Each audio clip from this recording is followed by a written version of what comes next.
ये महासाते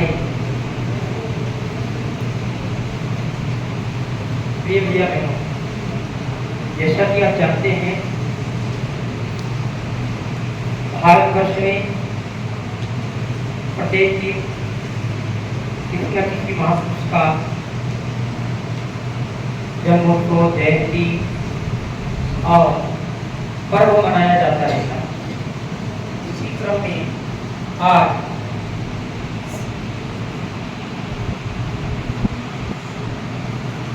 रविन्द्रनाथ टैगोर का जन्मदिन है, जयंती है।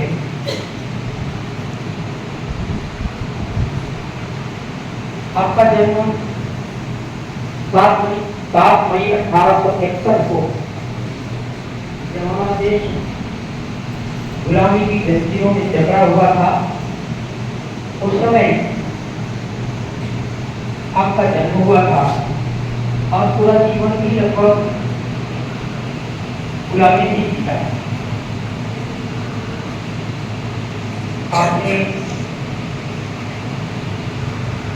1913 में विश्व प्रसिद्ध पुस्तक गीतांजलि की रचना की और एशिया में सबसे पहले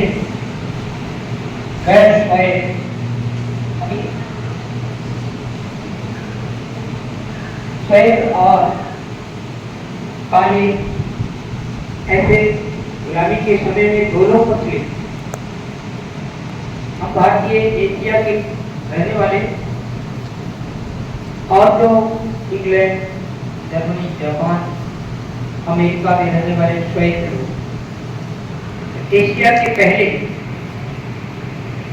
नोबेल पुरस्कार प्राप्त करने वाले ऐसे ये प्रथम भारतीय थे जिनको गीतांजलि पुस्तक पर नोबेल पुरस्कार प्राप्त हुआ। तब से लेकर के कई लोग भारत के नोबेल पुरस्कार प्राप्त कर चुके हैं। आप एक महान दार्शनिक थे, आप एक महान लेखक भी थे, साहित्यकार थे और साथ साथ में कलाकार भी थे, चित्रकार भी थे। इनका जो एकात्मता स्तोत्र है जिसमें 33 श्लोक हैं, जो आप पढ़ते हो ना महेंद्रो मलया सहेलो, उसमें 33 श्लोक है। उसमें एक सबके जितने प्रकार के व्यक्ति हैं, वैज्ञानिक, कवि, दार्शनिक, आध्यात्मिक, सामाजिक, वीरांगनाएं, सबका नाम इसमें लिया गया है, सबकी वंदना की गई।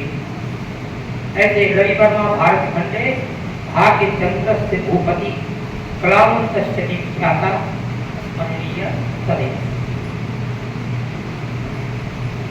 ये कलाकारों के नाम, इसमें गुरुदेव रविन्द्रनाथ टैगोर का नाम भी लिया जाता है।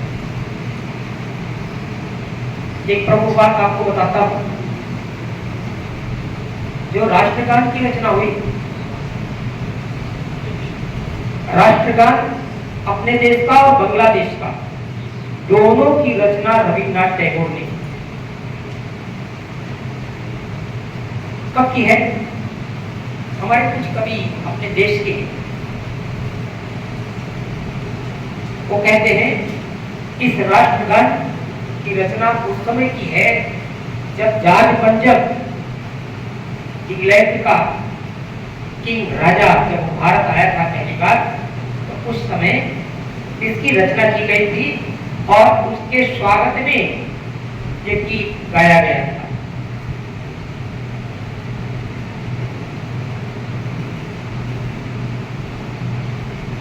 इसलिए पहली लाइन देखिए, आपको स्पष्ट पता चलेगा, जनगण मन अधिनायक जय। जो अधिनायक है जनगण मन का, उसकी जय है।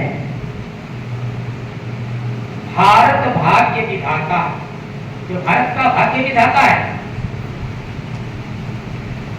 इस तरह से कुछ हमारे आज के कवि, देश के कवि इसको बहुत अच्छा नहीं मानते, फिर भी ये राष्ट्रगान है हमारे देश का, इसलिए मैं इसको सम्मान के साथ हम सब लोग श्रद्धापूर्वक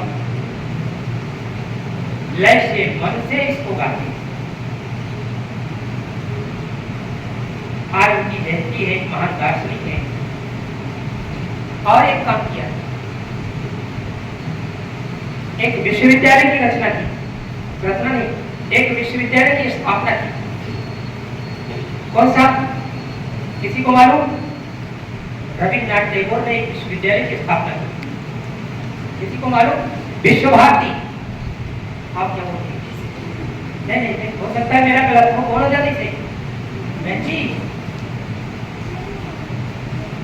अरे हम ये कह रहे हैं कि देखिए, एको हम द्वितीयो नास्ति, ऐसा कुछ नहीं है कि जो भी कुछ हूं मैं अकेला हूं, दूसरा कोई नहीं है, ऐसी भावना रखना भी नहीं चाहिए। और जो कुछ भी हूं मैं सर्वज्ञ हूं, ऐसा भी कुछ नहीं। कभी कभी हमारे भैया बहन कुछ ऐसी चीजें बताते हैं, कुछ ऐसी चीजों की रचना करते हैं, कुछ ऐसी चीजों की खोज करते हैं जो हम लोग नहीं जानते। और एक चीज बताऊं आपको, जो ये वैज्ञानिक खोज हुए हैं, आविष्कार हुए हैं, चुंबक का, पृथ्वी के गुरुत्वाकर्षण का है, और क्या,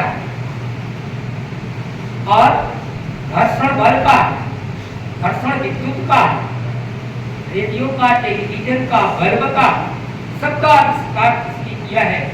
वो प्रारंभ में किसी तरह से होते थे जिनको कोई नहीं जानता है, कोई नहीं जानता था। न्यूटन का नाम सुना है? उसका जीवन वो कैसे पढ़ा? कबाड़ की दुकान से किताबें ले आता और उसकी बाइंडिंग करता, और बाइंडिंग करके फिर अपना जीवन चलाता था वो, और फिर आगे चल करके महान वैज्ञानिक को आप जैसा करते हैं।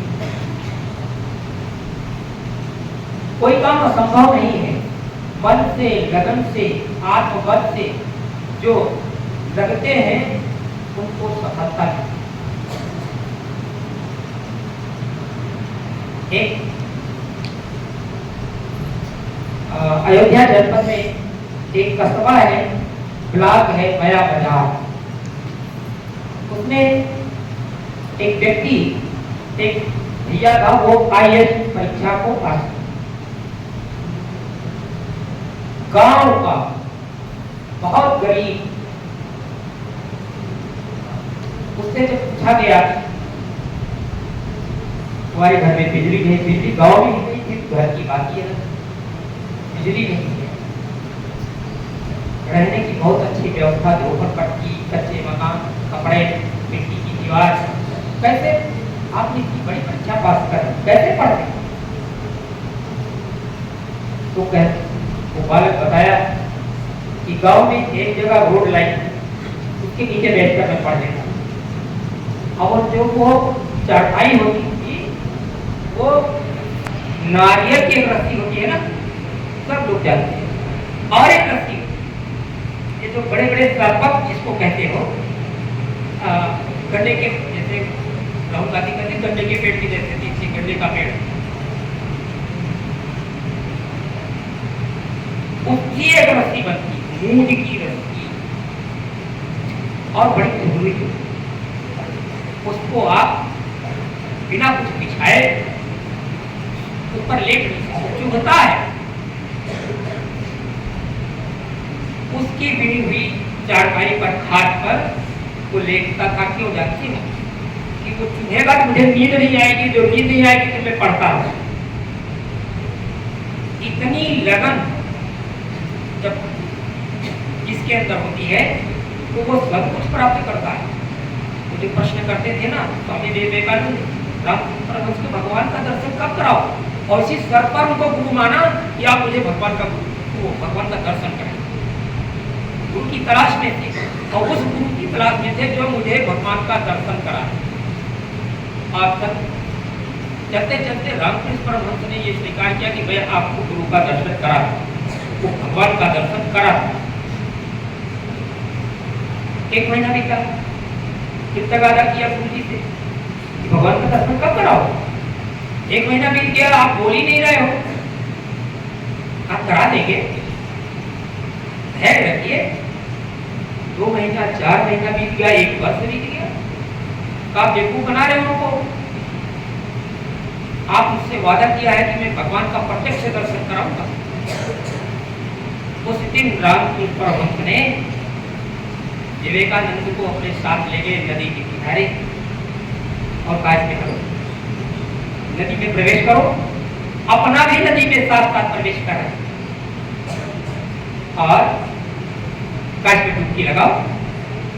जैसे ही विवेकानंद ने डुबकी लगाया, जैसे स्वामी राम की परमहंस ने ऊपर से उनके सर पर हाथ रखकर नीचे दबा कि बाहर न निकलने।